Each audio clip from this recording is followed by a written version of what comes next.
Baik, Ibu Bapak Saudara, kita akan membaca firman Tuhan pagi hari ini dalam surat Yakobus pasal yang kelima, ayat yang ketujuh sampai dengan ayatnya yang ke-11.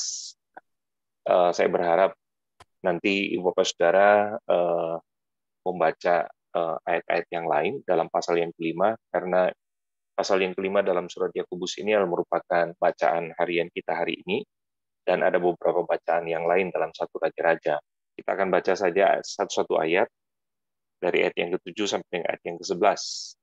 Firman Tuhan berkata begini, ayat yang ke-7, karena itu saudara-saudara, bersabarlah sampai kepada kedatangan Tuhan. Sesungguhnya petani menantikan hasil yang berharga dari tanahnya, dan ia sabar sampai telah turun hujan musim gugur dan hujan musim semi. Lanjut. Ayat 8, kamu juga harus bersabar dan harus meneguhkan hatimu, karena kedatangan Tuhan sudah dekat. Saudara-saudara, janganlah kamu bersungut-sungut dan saling mempersalahkan, supaya kamu jangan dihukum. Sesungguhnya hakim tak berdiri di ambang pintu. Saudara-saudara, turutilah teladan penderitaan dan kesabaran para nabi yang telah berbicara demi nama Tuhan. Ayat yang ke-11, sesungguhnya kami menyebut mereka berbahagia, yaitu mereka yang telah bertekun. Kamu telah mendengar tentang ketekunan Ayub, dan kamu telah tahu apa yang pada akhirnya disediakan Tuhan baginya, karena Tuhan Maha Penyayang dan penuh belas kasihan. Sebab Yakobus ini dikirimkan kepada orang-orang Kristen sebetulnya yang berada di luar Palestina, atau yang berada di luar Yerusalem, Bapak Saudara. Yang dia sebut sebagai 12 suku orang-orang Israel itu yang berada di luar Yerusalem. Yang kita kenal orang-orang ini adalah orang-orang Kristen yang keluar dari Yerusalem karena penderitaan di dalam Kisah Rasul pasal yang ke-8 itu. Nah, lalu kemudian dalam surat ini ada begitu banyak sebetulnya yang diberikan nasihat kepada orang-orang Kristen yang berada di luar Yerusalem itu. Ibu Saudara, kalau sudah perhatikan mulai dari pasal 1 sampai dengan pasal yang kelima. Nah, dalam catatan saya, kalau kita perhatikan, ada beberapa persoalan sebetulnya yang dialami oleh orang-orang Kristen yang berada di luar Yerusalem, yang sebetulnya merupakan tujuan daripada surat ini ditulis oleh Yakobus. Nah, dalam catatan saya itu, persoalan yang pertama itu sebetulnya adalah orang-orang Kristen yang berada di luar Yerusalem itu sebetulnya sedang mengalami pergumulan sebetulnya, sedang mengalami penderitaan. Nah, kalau sudah perhatikan di dalam pasal 1 itu, kalau sudah perhatikan ada beberapa kali kata-kata yang muncul di situ, ada kata pencobaan dan seterusnya. Nah, persoalan yang kedua sebetulnya adalah ada orang-orang Kristen yang sebetulnya kehidupannya itu agak sedikit bertolak belakang dengan tindakan, perbuatan mereka sehari-hari gitu. Jadi kelihatannya Kristen, tapi ternyata dalam tindakan-tindakan atau perbuatan mereka itu tidak mencirikan sebetulnya sebagai orang Kristen. Nah, itu kalau sudah perhatikan mulai dari ayat yang ke-19 dalam pasal 1 itu Yakobus banyak mengkoreksi mereka, karena itu dia menyarankan bahwa seharusnya kalau kamu menjadi orang Kristen, seharusnya kamu harus menjadi pelaku, ya, pelaku firman Tuhan, bukan hanya mendengar saja, tapi kamu harus menjadi pelaku gitu ya. Nah, yang ketiga itu adalah adanya pembedaan antara status di tengah-tengah orang Kristen itu sendiri. Jadi semacam ada pembedaan status sosial di antara jemaat-jemaat yang ada pada waktu itu. Gitu. Dan itu merupakan teguran daripada surat Yakobus. Kalau Bapak Saudara perhatikan di pasal yang kedua itu, Bapak Saudara, di pasal yang kedua. Lalu kalau juga Saudara perhatikan di persoalan yang keempat itu ada di Yakobus pasal yang kelima yang kita baca. Dari ayat yang pertama sampai dengan ayat yang ke-6. Nah, kalau tadi saya katakan bahwa orang Kristen sedang mengalami pencobaan, maka kalau Saudara perhatikan, pencobaan apa sebetulnya yang sedang mereka alami? Atau penderitaan apa sebetulnya yang sedang mereka alami? Atau apa sih yang menyebabkan sehingga mereka mengalami pencobaan itu? Nah, ternyata Ibu Bapak Saudara, pencobaan yang mereka alami itu sebetulnya, kalau Saudara perhatikan, itu ada di dalam ayat yang ke-6 sampai dengan ayat yang ke-7. Namun, kamu telah menghina orang-orang miskin, bukankah justru orang-orang kaya yang menindas dan menyeret kamu ke pengadilan? Bukankah mereka menghujat nama yang mulia yang olehnya kamu menjadi milik Allah? Lalu kalau sudah perhatikan lagi di dalam ayat yang keempat sampai dengan ayat yang keenam dalam pasal yang kelima, sesungguhnya telah terdengar teriakan besar karena upah yang kamu tahan dari buruh yang telah menuai hasil ladangmu dan telah sampai ke telinga Tuhan semesta alam, keluhan mereka yang menyabit panenmu. Ayat yang keenam, kamu telah menghukum bahkan membunuh orang yang benar dan ia tidak dapat melawan kamu. Jadi rupa-rupanya saudara dari ayat-ayat ini yang kita baca, pencobaan yang dialami oleh orang-orang Kristen yang berada di luar Yerusalem itu adalah, dan itu dijadikan sebagai pekerja. Tapi ketika mereka bekerja di ladang-ladang orang yang berada ini, ternyata Ibu Bapak Saudara, gaji mereka, upah mereka itu seringkali ditahan Ibu Bapak Saudara. Atau bahasa sederhananya adalah mereka sudah bekerja di ladang orang-orang ini atau orang-orang yang berduit ini, tapi tidak dihargai sudah pekerjaan mereka gitu ya. Bahkan kalau sepertikan dalam ayat yang ke-6, ada di antara mereka malah justru menjadi korban, justru dihukum. Bahkan ada di antara mereka yang betul-betul dibunuh.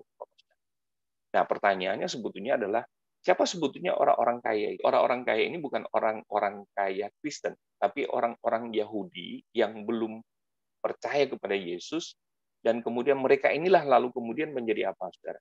Menjadi pelaku penindasan terhadap orang-orang Kristen, saudara. Lalu pertanyaannya adalah, apa nasihat Yakobus di Bapak saudara kepada orang-orang Kristen ini yang sedang mengalami penderitaan yang sangat luar biasa itu?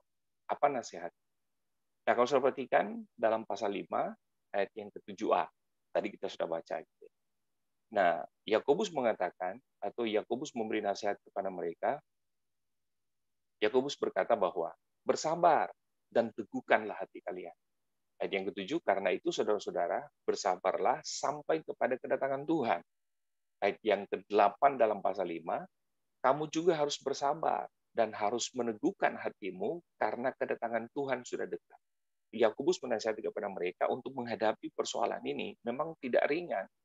Persoalan kalian itu berat, pergumulan kalian itu berat, kata Yakobus. Tapi nasihat saya adalah bersabarlah dalam penderitaan itu. Teguhkanlah hatimu. Nah, untuk bisa sabar dan supaya imannya teguh, Yakobus memberikan dua gambaran untuk supaya kemudian orang-orang Kristen yang mengalami penderitaan ini terhibur, Bapak Saudara. Nah, yang pertama itu adalah untuk supaya kamu teguh, untuk supaya kamu bisa sabar, bisa kuat menghadapi persoalan ini, kata Yakobus, belajarlah dari petani. Belajarlah dari petani. Nah, kita tahu dalam ayat yang ke-7, kata petani ini merupakan gambaran dari orang-orang yang orang-orang yang ulet, orang-orang yang punya keteguhan hati, orang-orang yang memiliki kesabaran yang begitu hebat ketika mereka menanam, lalu kemudian mereka menunggu untuk tuaian dari apa yang mereka tanam, itu memang tidak mudah. Sebab ada banyak nanti hambatan, pergumulan yang mereka hadapi. Dengan apa? Bisa saja dengan hama, Ibu Bapak Saudara. Bisa saja dengan banjir, atau bisa saja gagal panen karena musim kekeringan yang begitu panjang. Tapi dari keuletan mereka dengan sabar memelihara tanaman itu, lalu kemudian memupuk sampai kemudian mereka dapat memanen, itu Yakobus berkata bahwa belajarlah dari kesabaran mereka dan keteguhan hati. Keteguhan hati di sini berbicara bahwa ketika mereka sabar memelihara tanaman itu sambil kemudian mereka memberikan pupuk, menanam, menyiram, dia percaya pada satu kali kelak mereka akan menuai dari apa yang mereka tanam. Ibu Gembala waktu sharing pernah mengatakan bahwa Tuhan kita tuh suka dengan musim, ya, suka dengan musim. Saya sangat diberkati itu, saudara, bahwa Tuhan kita itu adalah Tuhan yang menciptakan musim, dan dia tahu bahwa setiap musim itu ada berkat-berkat tersendiri gitu. Dan Tuhan selalu bekerja pada musim-musim itu, Ibu Bapak Saudara. Nah, para petani ini adalah orang-orang yang sangat sabar, teguh hati mereka, percaya bahwa setiap musim dalam kehidupan mereka pasti mereka akan menuai apa yang mereka tanam gitu. Karena memang sekali lagi Tuhan kita adalah Tuhan yang senang dengan musim. Jadi ada musim semi, ada musim gugur, ada musim hujan. Dan setiap saya percaya pada musim hujan, musim semi, musim gugur, itu pasti ada berkat-berkat Tuhan tersendiri dalam kehidupan kita, meskipun itu merupakan musim gugur. Tapi saya percaya dalam musim gugur pasti ada berkat Tuhan di sana. Kalau kita mau bersabar, kalau kita mau teguh hati gitu.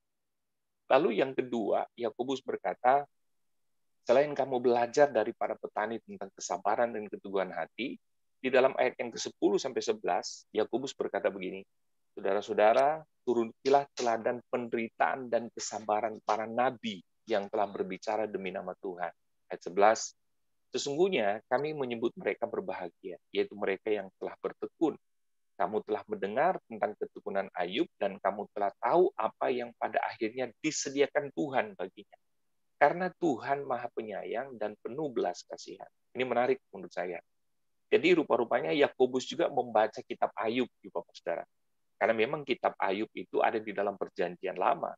Maka saya percaya sebagai orang Yahudi yang memiliki kitab Perjanjian Lama, Yakobus juga membaca tentang peristiwa atau kejadian yang dialami oleh Ayub. Nah, peristiwa apa yang dia alami oleh Ayub itu menjadi semacam sebuah dorongan bagi Yakobus untuk kemudian mengajak orang-orang Kristen yang sedang mengalami penderitaan itu berkaca atau belajar dari Ayub. Kita sudah tahu semua tentang cerita Ayub, Bapak Saudara. Malah yang menarik buat saya dalam ayat yang ke-11 itu ada kalimat berkata begini, Ayub, kamu telah tahu apa yang pada akhirnya disediakan Tuhan bagi. Padahal kalau seandainya kita berada pada posisi Ayub pada waktu itu, kita nggak tahu ending kita tuh kayak apa. Tapi kita bersyukur kepada Tuhan bahwa apa yang terjadi dengan kehidupan Ayub, rupa-rupanya itu menjadi pembelajaran buat kita secara iman, secara keteguhan, dan bagaimana kita sabar menjalani sebuah proses kehidupan dalam kehidupan kita sebagai orang yang percaya gitu.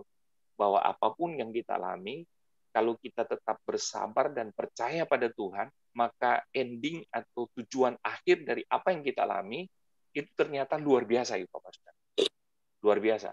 Dalam Ayub pasal yang ke-42 ayat 12 sampai 17 itu sengaja saya cantumkan lagi di sini supaya mengingatkan kepada kita bahwa apapun yang dialami oleh Ayub, ketika Ayub sabar, ketika Ayub percaya kepada Tuhan, maka ending daripada cerita tentang kehidupan Ayub yang mengalami pergumulan luar biasa itu adalah Tuhan memberkati Ayub dalam hidupnya. Bahkan kalau saya perhatikan bagaimana Tuhan memberkati kepada Ayub, Tuhan tuh memberkati berlipat-lipat kali ganda dari apa yang dia miliki pada awalnya. Itu kan luar biasa, Bapak Saudara. Dia memiliki 7 orang anak laki-laki gitu. Bahkan dia memiliki 3 anak orang perempuan gitu. Bahkan Alkitab berkata anak perempuan yang pertama diberinya Yemima, yang kedua Kesia, dan yang ketiga adalah Keren Hapuk, dan seterusnya. Dan kemudian kalau saya perhatikan, Ayub diperpanjang lagi hidupnya, 140 tahun lamanya. Bahkan dalam usia yang sudah tua begitu, Tuhan masih mengizinkan dia untuk melihat anak dan cucu-cucunya, bahkan keturunan yang keempat. Baru kemudian di situ dikatakan, matilah Ayub. Ini luar biasa. Ada Pak Ayub di sini ya. Amin, amin. Amin. Tapi Ayub masih hidup. Iya. Masih hidup 100 tahun. Masih panjang lagi untuk melihat cucu, bahkan keturunan keempat, Pak Ayub. Amin, Pak. Ini luar biasa loh, luar biasa. Jadi Yakobus mau mengatakan bahwa apapun yang kamu alami, ketika kamu belajar dari kesabaran dan keteguhan hati daripada Ayub, maka kamu akan melihat akhir daripada apa yang Tuhan akan bekerja pada musim-musim di mana kamu mungkin sedang mengalami musim gugur atau musim panas gitu. Musim gugur, musim panas itu berbicara tentang seakan-akan tidak ada jalan keluar gitu. Seakan-akan kita sedang mengalami pada satu situasi yang benar-benar sangat ini, saudara, sangat menderita gitu. Tapi sekali lagi saya percaya bahwa Tuhan kita tuh senang dengan musim. Seberat apapun musim yang kita alami, saya percaya bahwa di balik itu pasti ada berkat Tuhan, pasti, saudara. Yang kedua adalah jangan kamu bersungut-sungut, kata Yakobus. Dan kamu tidak perlu menyalahkan siapapun gitu. Perhatikan ayat yang ke-9 dalam pasal yang ke-5, dalam Yakobus pasal 5. Saudara-saudara, janganlah kamu bersungut-sungut dan saling mempersalahkan. Supaya kamu jangan dihukum. Sesungguhnya hakim telah berdiri di ambang pintu. Jadi nasihat yang kedua ini menurut saya juga sangat penting supaya kemudian orang-orang Kristen yang berada di luar Yerusalem ini ketika mengalami penderitaan yang begitu hebat, mereka tetap sabar, mereka tetap teguh, mereka tidak menyalahkan orang lain, saudara. Mereka tidak bersungut-sungut, Bapak Saudara. Tapi mereka mau menjalani itu sebagai sebuah proses di mana mereka akan melihat bahwa Tuhan itu tidak pernah meninggalkan mereka. Tuhan itu selalu ada bersama-sama dengan mereka. Saudara. Tetapi pertanyaan berikut saya adalah, mengapa mereka harus meresponi penderitaan itu dengan dua hal yang di atas? Nah, ternyata jawabannya itu, Bapak Saudara, ada di ayat yang ke-1 sampai di ayat yang ke-3 dan ayat yang ke-5 dalam pasal yang ke-5. Dikatakan begini, jadi sekarang, hai kamu orang-orang kaya, menangislah dan merataplah atas sengsara yang akan menimpa kamu. Kekayaanmu sudah busuk dan pakaianmu telah dimakan ngengat. Emas dan perakmu sudah berkarat, dan karatnya akan menjadi kesaksian terhadap kamu, dan akan memakan dagingmu seperti api. Kamu telah mengumpulkan harta pada hari-hari yang sedang berakhir. Ayat yang ke-5, dalam kemewahan kamu telah hidup berfoya-foya di bumi, kamu telah memuaskan hatimu, sama seperti pada hari penyembelihan. Lalu dalam pasal 1, ayat 9-11 dikatakan begini, orang Kristen yang miskin hendaklah merasa gembira kalau Allah meninggikannya. Dan orang Kristen yang kaya hendaklah merasa gembira juga kalau Allah merendahkannya. Sebab orang kaya akan dilenyap seperti bunga rumput. Ini luar biasa. Ayat 11, pada waktu matahari terbit dengan panasnya yang terik, maka rumput itu akan menjadi layu sehingga gugurlah bunganya dan hilangnya pula keindahannya. Begitulah juga dengan orang yang kaya. Ia akan hancur pada waktu ia sedang menjalankan usahanya. Nah, saudara, ayat-ayat ini cuma mengatakan satu hal, bahwa kamu tetap bersabar, kamu tetap teguh hati, tetap percaya pada Tuhan, jangan bersungut-sungut dan jangan menyalahkan siapapun, kata Yakobus kepada mereka. Kenapa? Karena yang namanya orang kaya yang menindas kalian, orang kaya yang melakukan ketidakadilan kepada kalian, bahkan ada beberapa di antara mereka membunuh orang-orang Kristen, kata Yakobus, mereka kemudian pada akhirnya akan dihukum Tuhan gitu. Mereka akan mengalami lenyap seperti bunga rumput. Mereka akan hancur pada waktu ia sedang menjalankan usahanya. Saudara, ini adalah merupakan sebuah perkataan yang sangat menarik buat saya gitu. Seakan-akan ayat-ayat ini mau mengatakan bahwa harta yang kita miliki atau status orang kaya itu sepertinya kok kayak sesuatu yang salah gitu ya, sesuatu yang tidak benar gitu ya. Itu seperti itu gitu. Nah, pertanyaan, apakah memang demikian, saudara? Dan inilah merupakan perenungan kita yang sesungguhnya, yang saya tutup dalam 3 poin. Saudara. Nah, pesan sebetulnya bagi kita, kalau kita bicara tentang harta atau kekayaan dari cerita ini, saudara, sebetulnya itu menarik adalah begini. Yang pertama menurut saya adalah kekayaan itu sebenarnya netral. Tidak ada yang jahat. Gitu. Kekayaan itu sebetulnya adalah sesuatu yang tidak dosa, Bapak Saudara. Tidak ada hubungan dengan berdosa sebetulnya. Kekayaan itu sebetulnya baik.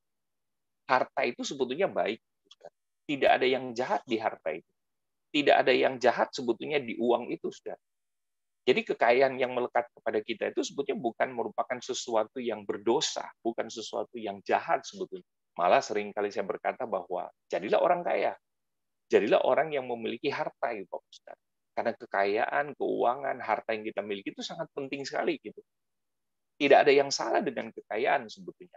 Mari kita perhatikan ayatnya yang ke-10 dalam pasal yang ke-1 dalam Yakobus. Saya baca dalam bahasa Indonesia sehari-hari.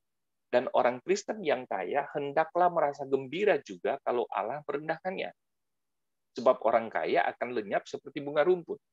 Saudara, ini sebetulnya perbandingan, Yakobus memberikan 2 perbandingan antara orang Kristen yang kaya, tapi dia harus tetap bergembira ketika kemudian dia mengalami direndahkan. Gitu. Begitu juga, Ibu Bapak Saudara, kalau Saudara perhatikan, sebagai orang yang kaya, ketika direndahkan, seharusnya juga dia memiliki respon yang sama seperti orang Kristen, Saudara. Gitu. Dia harus bergembira sebetulnya. Dari yang menarik dari ayat ini sebetulnya adalah justru karena harta itu disalahpahami, harta itu kadangkala disalah mengerti, maka yang terjadi adalah orang sepertinya menaruh sesuatu yang lebih pada harta atau kekayaan. Saudara. Kalau sudah perhatikan dalam Lukas 6 ayat 24, Yesus berkata bahwa celakalah kamu, hai kamu yang kaya. Karena melalui kekayaan itu ternyata kamu memperoleh penghiburanmu. Jadi seakan-akan, Ibu Bapak Saudara, harta kekayaan, uang yang kita miliki itu menjadi segala-galanya dan dianggap semacam sesuatu yang lebih daripada lebih daripada Tuhan. Mendapatkan penghiburan, mendapatkan sesuatu yang wah gitu, itu justru dari kekayaan itu. Padahal sekali lagi, kaya, harta, uang itu adalah netral, sesuatu yang tidak salah. Yang salah justru adalah, kalau kita perhatikan, manusianya malah justru. Coba sudah perhatikan dalam cerita Matius 19 itu, saya tidak perlu baca ayat ini karena kita sudah tahu tentang Yesus berhadapan dengan seorang anak muda yang kaya. Ketika dia datang kepada Yesus, dia bertanya, Yesus, bagaimana sih caranya kemudian saya masuk surga? Yesus berkata, ya lakukanlah hukum Taurat. Anak muda ini berkata, sejak dari kecil saya sudah melakukan hukum Taurat. Sebetulnya jawaban Yesus itu bukan Yesus nggak ngerti. Yesus tahu sebetulnya jawaban yang sesungguhnya terhadap orang ini. Oh, kalau gitu jualah seluruh hartamu. Lalu kemudian ikutlah aku. Lalu orang ini ternyata tidak menjual hartanya, tidak ikut sama Yesus. Tapi justru dia pergi dari Yesus karena dikatakan bahwa hatinya sangat sedih ketika Yesus memberi saran itu. Kenapa? Karena hartanya banyak. Artinya, Bapak Saudara, anak muda ini melihat bahwa harta itu lebih penting daripada Yesus. Harta itu jauh lebih berharga daripada Tuhan. Padahal sekali lagi, harta kekayaan yang kita miliki itu bukanlah jahat. Tapi pengertian, pemahaman, cara berpikir orang terhadap harta itu sebetulnya yang keliru. Kenapa? Karena kemudian pada akhirnya dia menganggap bahwa kekayaan, uang yang dia miliki itu adalah lebih daripada Tuhan, lebih daripada segala. Nah, karena itu, ini sebetulnya yang diinginkan oleh Yakobus. Yakobus mau berkata begini, seharusnya sebagaimana orang miskin bermegah pada waktu dia ditinggikan, maka seharusnya orang kaya pun harusnya bermegah pada waktu dia mengalami status, pada waktu kondisi yang memang dia tidak lagi memiliki harta. Nah, ketika orang yang memiliki harta banyak dan kemudian dia mengalami suatu kondisi yang tidak menyenangkan, saudara, mungkin hartanya habis, itu kan kelihatan dari kehidupannya, Bapak Saudara, dia tidak mau menerima. Kenapa? Karena memang hatinya telah terikat pada harta atau kekayaan itu. Jadi sekali lagi menurut saya bahwa yang salah adalah bagaimana manusia memanfaatkan uang itu sebetulnya. Bagaimana manusia membangun sebuah pengertian terhadap uang itu. Itu yang sebetulnya keliru. Yang kedua, Ibu Bapak Saudara, kita bukan pemilik, melainkan kita ini sebetulnya adalah pengelola yang dipercayakan Tuhan untuk berbagi kasih.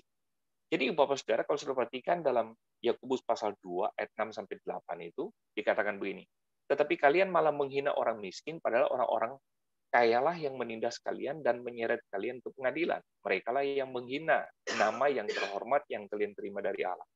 Kalian melakukan yang benar kalau kalian melaksanakan hukum kerajaan yang terdapat dalam ayat Alkitab ini. Cintailah sesamamu seperti kamu mencintai dirimu sendiri. Saudara, kadang-kala orang berpikir bahwa ketika dia diberi kekayaan, ketika diberi harta, maka seakan-akan dia mau mengatakan bahwa saya ini adalah pemilik dari segala sesuatu yang saya miliki. Padahal kalau sudah perhatikan ayat ini, yang ketika Yakobus memberi mereka nasihat tentang ini, siapapun kita bukan pemilik. Saudara. Kita hanyalah pengelola yang dipercayakan Tuhan untuk mengelola apa yang Tuhan miliki sebetulnya, melalui dan di dalam kehidupan kita. Karena tujuannya ketika Tuhan memberikan kita harta lebih, kekayaan lebih, perhatikan Ibu Bapak Saudara, maka yang Tuhan mau sebetulnya adalah berbagi. Saudara. Yang Tuhan mau adalah memperhatikan yang lain. Jadi, harta yang kita miliki ini karena memang bukan punya kita. Kita hanya dipercayakan untuk mengelola apa yang memang Tuhan percayakan bagi kita. Jadi ketika kita punya uang lebih, ketika kita diberkati oleh Tuhan, memiliki harta kekayaan, maka kita harus menghilangkan bahwa itu bukan milik kita sebetulnya. Tuhan hanya mempercayakan itu sebagai pengelola untuk menjadi berkat bagi orang lain sebetulnya. Nah, karena itu, saudara, ketika kita memiliki harta kekayaan, maka jadikanlah sebagai harta itu untuk apa? Kekayaan itu bagi orang lain gitu. Untuk sebuah pekerjaan atau kerajaan Allah gitu. Di dalam pasal yang kelima ayat yang keempat, sesungguhnya telah terdengar teriakan besar karena upah yang kamu tahan dari buruh yang telah menuai hasil ladangmu dan telah sampai ke telinga Tuhan semesta alam keluhan mereka yang menyabit panenmu. Jadi ada penindasan dari orang-orang kaya terhadap orang-orang miskin pada waktu itu. Mereka tidak menghargai orang miskin. Padahal sebetulnya yang Tuhan mau adalah kamu harus peduli dengan orang-orang miskin itu. Kamu harus memperhatikan orang-orang miskin itu. Kamu harus berbagi dengan mereka. Sebab apa yang kamu miliki ini adalah itu datang dari Tuhan. Kamu hanya sebagai pengelola saja. Kamu hanya sebagai bendahara saja itu dari Tuhan. Untuk kemudian kamu bisa dapat menggunakan itu, memanfaatkan itu untuk berbagi bagi orang lain, Ibu Bapak Saudara. Paulus berkata begini kepada jemaat di Korintus. Di dalam pasalnya yang ke-8, dalam 2 Korintus pasal 8, ayat 13-14 dikatakan begini, sebab kamu dibebani bukanlah supaya orang-orang lain mendapat keringanan, tetapi supaya ada keseimbangan. Maka hendaklah sekarang ini kelebihan kamu mencukupkan kekurangan mereka, agar kelebihan mereka kemudian mencukupkan kekurangan kamu, supaya ada keseimbangan. Kata kuncinya keseimbangan. Jadi di gereja itu Paulus mengatakan kepada jemaat di Korintus adalah kamu yang memiliki lebih, seharusnya kamu memperhatikan orang-orang yang tidak lebih. Gitu. Tujuannya supaya orang-orang yang berkekurangan, orang-orang yang tidak lebih ini juga itu ada keseimbangan dalam hal pekerjaan Tuhan. Gitu. Ada keseimbangan dalam hal bagaimana kita mengembangkan pekerjaan Tuhan di tempat di mana kita berada.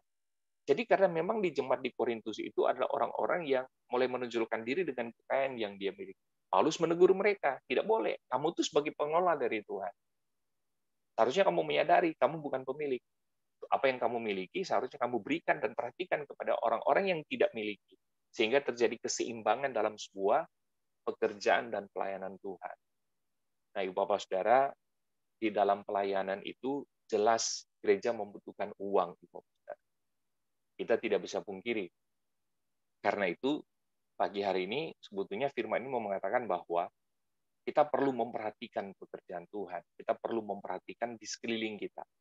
Sebab sekali lagi, ketika kemudian Tuhan memberikan sesuatu kepada kita, ingat, itu bukanlah apa, saudara, punya kita. Tapi kita hanya sebagai pengelola saja.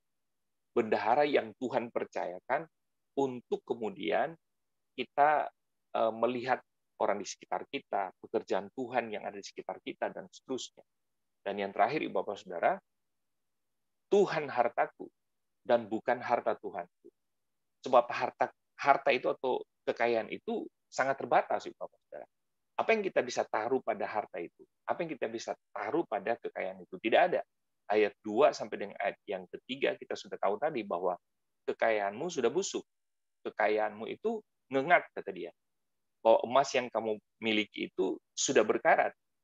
Satu kali kelak semuanya itu kan habis dan kamu tidak lagi bisa dapat bersandar pada harta kekayaan itu. Jadi harusnya jadikanlah Tuhan sebagai harta kita. Jangan jadikan harta kita sebagai Tuhan. Yang terjadi di dunia ini adalah orang mau mati karena uang. Orang mau berantem karena uang. Bahkan kalau sudah perhatikan dalam keluarga pun kalau kita sudah bicara bisnis, itu uang adalah merupakan sesuatu yang tidak lagi, saudara, dapat ditolerir gitu. Siapapun dia, mau adik kayak mau kakak gitu, uang tetap uang gitu, saudara. Bisa bayangkan loh, saudara. Bahkan ada yang saling bunuh-bunuhan itu karena apa? Karena harta, karena uang, karena kekayaan. Padahal jelas sekali dalam nasihat Yakobus bahwa satu kali kelak itu akan busuk, satu kali kelak itu semua akan menjadi dimakan oleh ngengat gitu. Tidak, semua itu akan berkarat. Itu berbicara keterbatasan dari harta, keterbatasan dari uang, keterbatasan dari kekayaan gitu. Lalu kenapa kita perlu mau bunuh-bunuhan, bahkan tidak saling ngomong, dan seterusnya, cuma karena itu. Tapi saya percaya kalau Tuhan menjadi harta kita, maka cara berpikir kita akan diubahkan tentang apa sih itu harta, apa itu kekayaan. Saya tutup dengan kalimat ini, Bapak Saudara. Jadi Yakobus ingin tegaskan bahwa bagaimana kita seharusnya mengelola kemakmuran, atau kelimpahan segala sesuatu itu atau kekayaan tidak berpusat pada keinginan diri sendiri, melainkan berpusat pada the kingdom of God sebagai sumber kekayaan. Supaya kemudian apa yang ada pada kita itu, kita bisa dapat gunakan untuk pelebaran kerajaan Allah di gereja kita, pelebaran kerajaan Allah dimanapun kita berada. Paulus berkata semuanya supaya terjadi keseimbangan dalam sebuah pekerjaan Tuhan. Ayo, kita perhatikan pekerjaan Tuhan dengan harta yang kita miliki, kita perhatikan pekerjaan Tuhan dengan kekayaan yang kita miliki. Sebab kita hanyalah pengelola, kitalah bukan pemilik. Tuhan memberkati. Saya serahkan kembali kepada Pak. Oke, terima kasih Pak Ludi untuk pengajarannya. Biarlah hari ini kita belajar bagaimana kita bersikap terhadap kekayaan, uang, bagaimana kita harus bertindak, bagaimana kita bisa mengelola uang dengan baik, jangan sampai kita diperbudak oleh uang. Oke, Tuhan memberkati. Silakan Ibu Gembala. Oke, Enggak terima semua kasih juga. Pak Ludi. Firman-Nya membuat ingatkan kita kembali bahwa musim segala sesuatu Tuhan selagi ada di bumi. Kejadian 8:22 ada musim. Masih kita menginjak bumi pasti ada musim.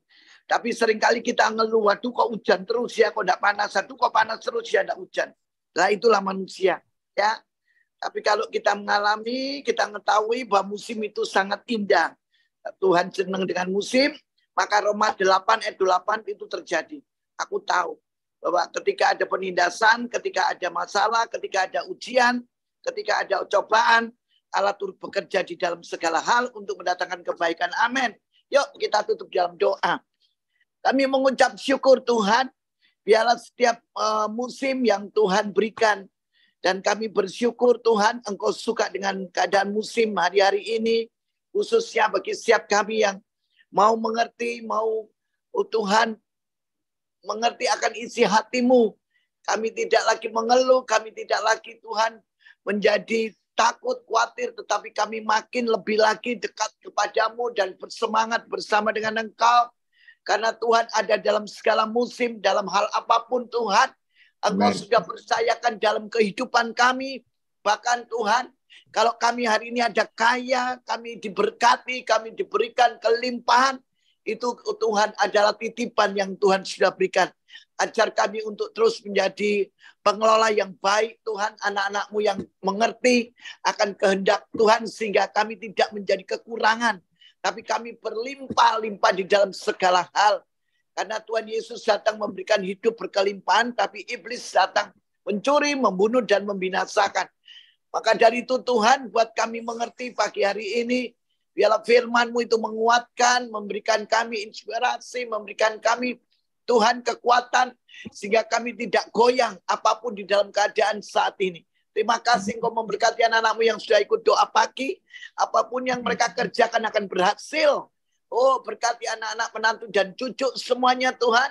Yang hari-hari ini masih liburan, Tuhan memberkati. Kami bersyukur, kami hidup di dalam segala musim yang Tuhan berikan buat kami dan Engkau izinkan di dalam kehidupan kami. Di dalam nama Yesus yang percaya bersama-sama katakan amin, amin.